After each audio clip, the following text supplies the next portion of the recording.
to win a Grand Slam title here at Roland Garros. If you could point to one big key of how she was able to do that in New York, it's the learning experience from Roland Garros.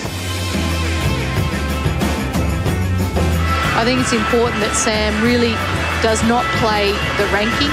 Kerber is ranked 92 in the world. Being in those situations where you're the one expected to win, and if you lose, it's really quite a disaster in everyone else's eyes. Planning that match against Kerber, there's obviously, it's a situation where there's obviously a heap to lose, because you really should win that match. She was having this great tournament, and I'd actually never really watched her play, hadn't watched her play, hadn't hit against her, never practiced with her. So really was kind of going into it not totally knowing what to expect. Got out there, started well, and kind of lost my way a bit in that second set, I think, and she started really stepping up, hitting some great winners.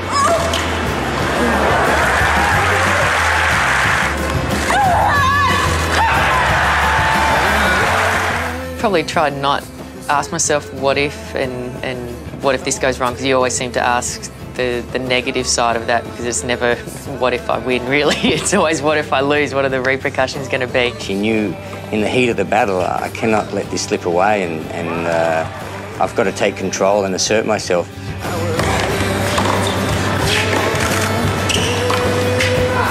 That's wide. So Sammy Stosur gets the break. Quality from Stosur.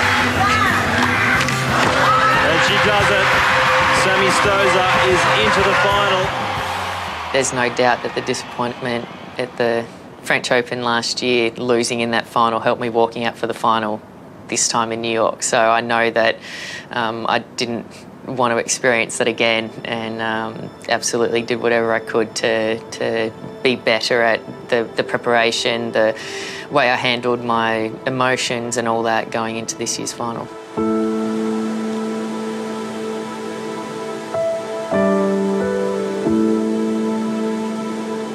We actually weren't meant to be playing the final on 9/11. That was meant to be the men's final, but because of the delays and whatnot and scheduling difficulties that we'd had throughout the tournament, they decided to play the women's final on 9/11. A little bit weird, kind of waking up and you've got to play one of the biggest matches of your life and one of the most exciting days, and you flick on the TV and obviously it's all about 9/11 and the mourning and the remembering of what happened 10 years ago. So it was, very kind of different, very kind of somber and a little bit down, but then also I had this huge kind of excitement building for what I was going to have to do on that day. 9/11 obviously was you couldn't have written a better script for a big event, and with the washout, massive pageantry that is America, and love it or hate it, it's a spectacle, and it really is something to see.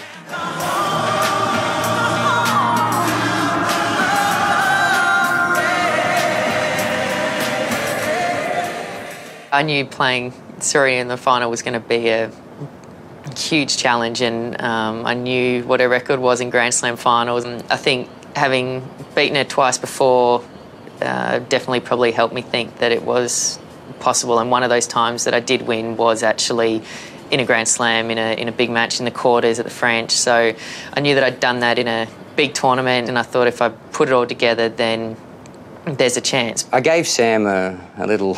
It sounds really corny, but I gave Sam basically a matchbox-sized New York yellow cab. I got a pen and I wrote on the cab, "Play how you must."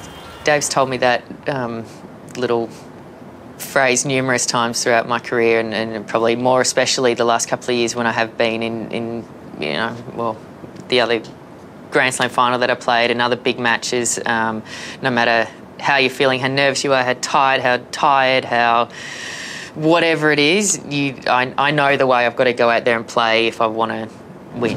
23,000 seat stadium, the biggest in tennis. and the biggest moment for Sam Stosur since that French Open final.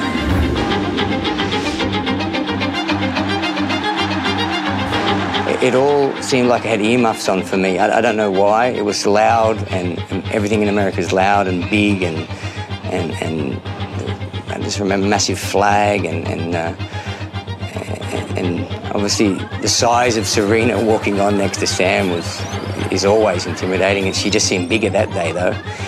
And for some reason I remember seeing Bradley Cooper to my left a lot of the time, because he must have been seated.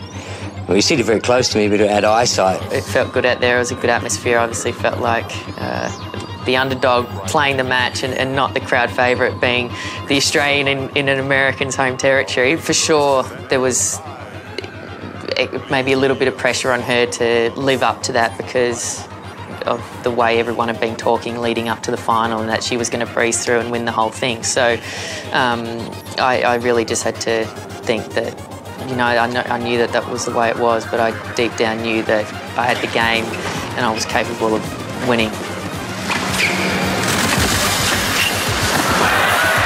Gotta love that. Oh, it's coming out well for Stosur today.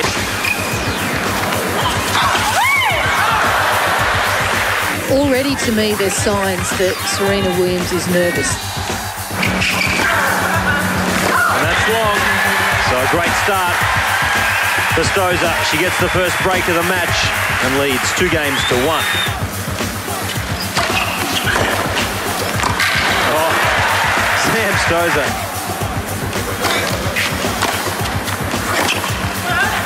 And that's just too good. So Sam Stosur has pretty much played a flawless first set. I knew that I was playing well at the time, but watching it back, probably didn't realise how far ahead in the match that I probably was. And yeah, obviously thought watching it for that, well, I've only actually watched it once, and that was when I got back to Florida. It was on repeat the morning after I got back, so I made sure I woke up in time to watch it. Yeah, just thought I played great and handled everything as good as what I could have ever possibly hoped for.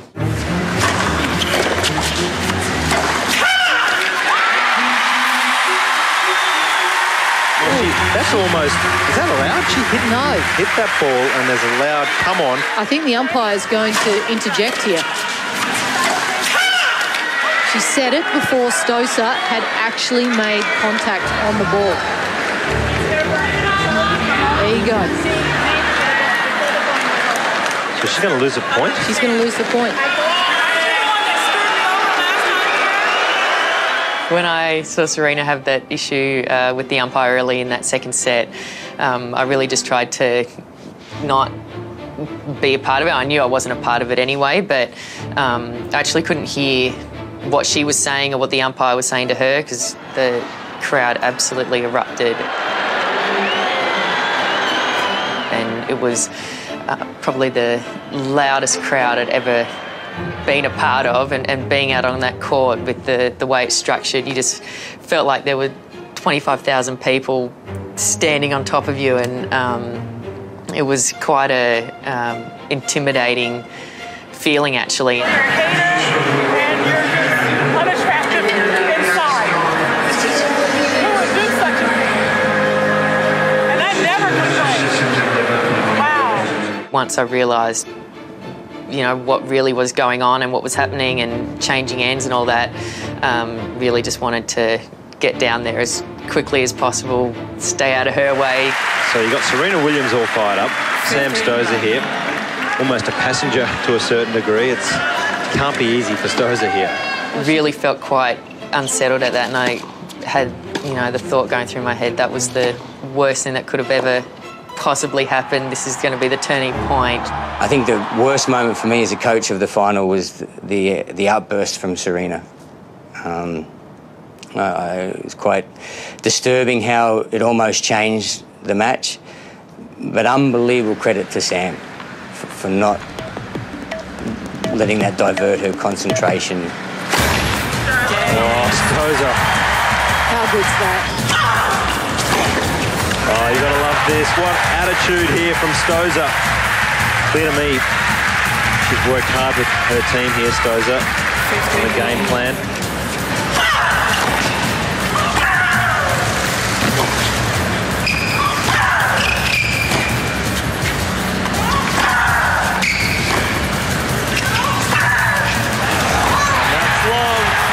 So Sammy Stosur has got the break.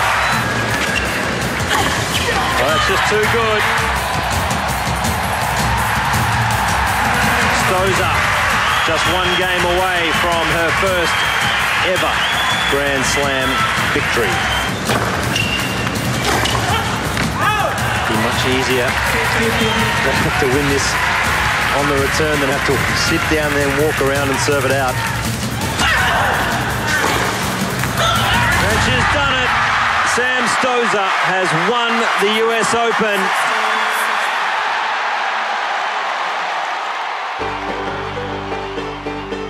I don't know if I still really totally believed that it had happened for a little while afterwards, to be honest. And yeah, going down the other end and going into the crowd and getting lifted up there, it was all just a really bizarre feeling. It was just, yeah, unbelievable, I guess, as good as what I could have ever hoped for. Ladies and gentlemen, your 2011 Ladies Singles Champion, Samantha Stosur. After US Open, it was just, I was just so happy. I didn't actually cry or do anything until I'd done all my media, done the whatever else I had to after the match, and was busy for probably, I don't know, 3 hours or something, got the ride home to the hotel, walked in the door, dropped my bag, and then I had tears welling up in my eyes, and just standing there, then it was kind of, again, I think it was just all the emotion finally coming out. Yeah, I have goosebumps. Yeah, I'll always remember that day because you saw the impact you can have over a long period of time to someone. People always said coaching is an amazing thing because you can impact a young person's life and change it, and it's so true.